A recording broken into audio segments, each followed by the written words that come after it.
Selamat datang di channel Zaman Trading. Analisa teknikal saham TLKM, CPIN, MDKA, HEL, TOWR, dan INKP yang paling banyak di asing 18 September 2020. Simak ulasannya berikut ini. Sebelum kita mulai pembahasan mengenai analisa teknikal, kita lihat dulu IHSG pada tanggal 18 September 2020. IHSG ditutup pada angka 5059,22, menguat 20,82 poin, sebesar 0,41%. Net buy asing untuk seluruh pasar pada tanggal 18 September 2020 sebesar minus 999,10 miliar atau hampir 1 triliun dana asing yang keluar.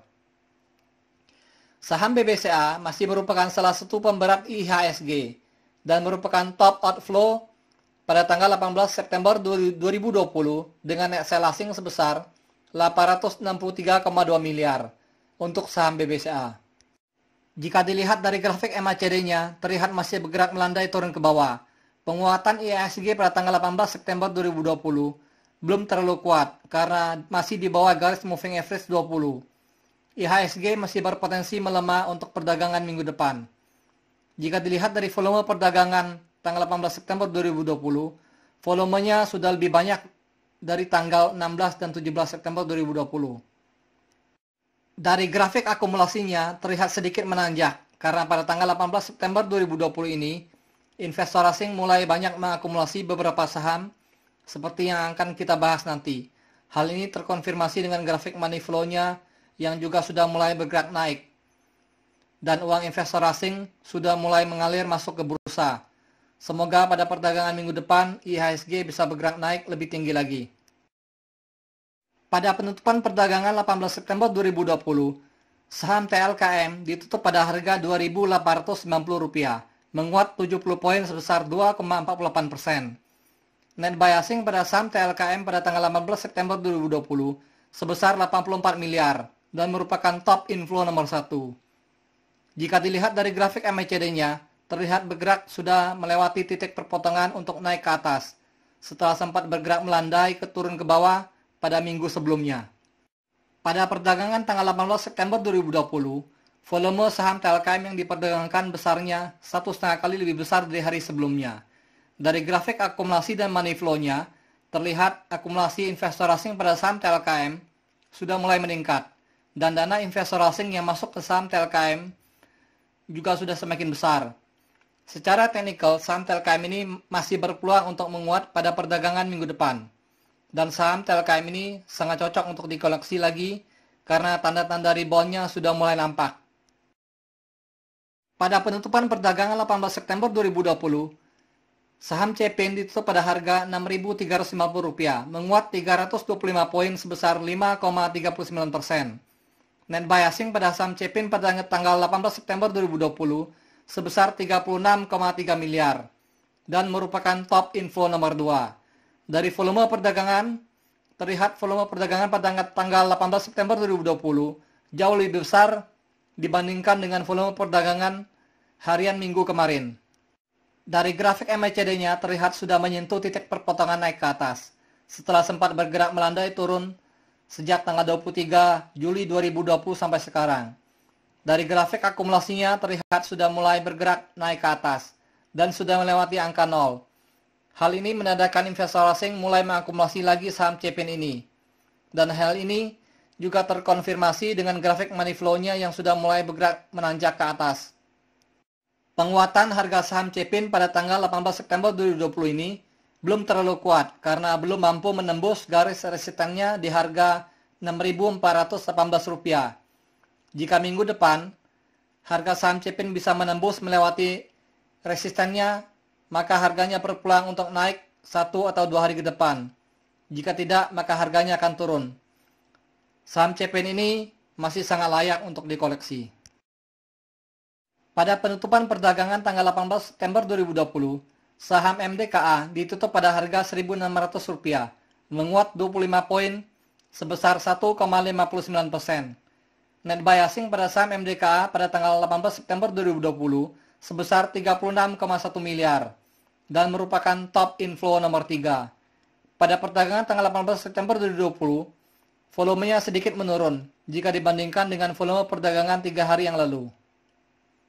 Dari grafik MACD-nya terlihat bergerak melandai turun ke bawah sejak tanggal 14 Agustus 2020 sampai sekarang.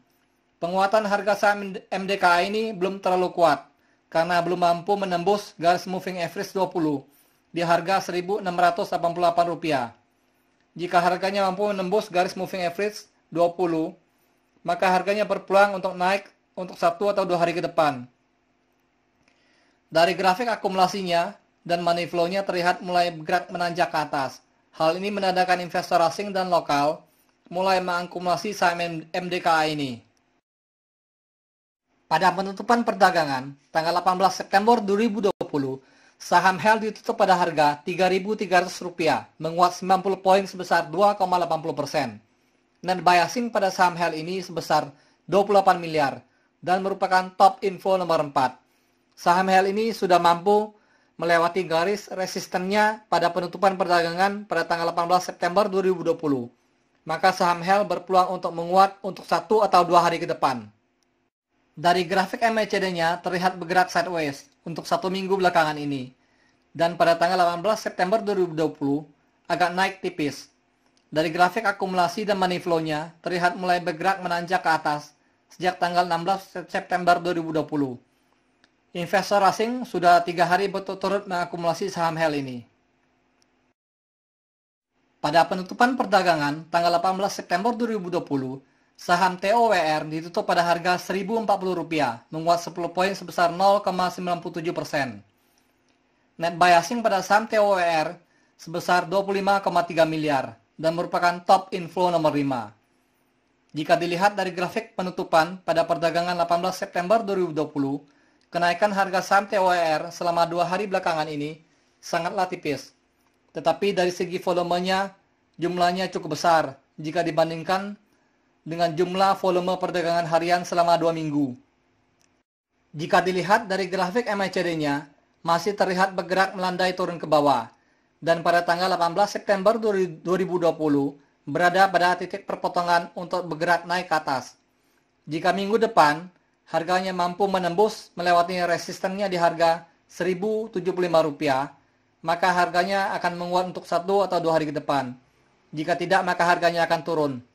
Jika dilihat dari grafik akumulasinya, terlihat bergerak menanjak semakin tinggi. Karena pada tanggal 18 September 2020, investor asing melakukan akumulasi yang cukup besar dari segi volumenya. Hal ini terkonfirmasi dengan grafik money flow-nya yang terlihat bergerak menanjak ke atas juga, dan sedikit lagi akan menyentuh garis jenuh belinya. Secara umum, saham TOWR ini akan berpeluang besar untuk rebound untuk beberapa minggu ke depan.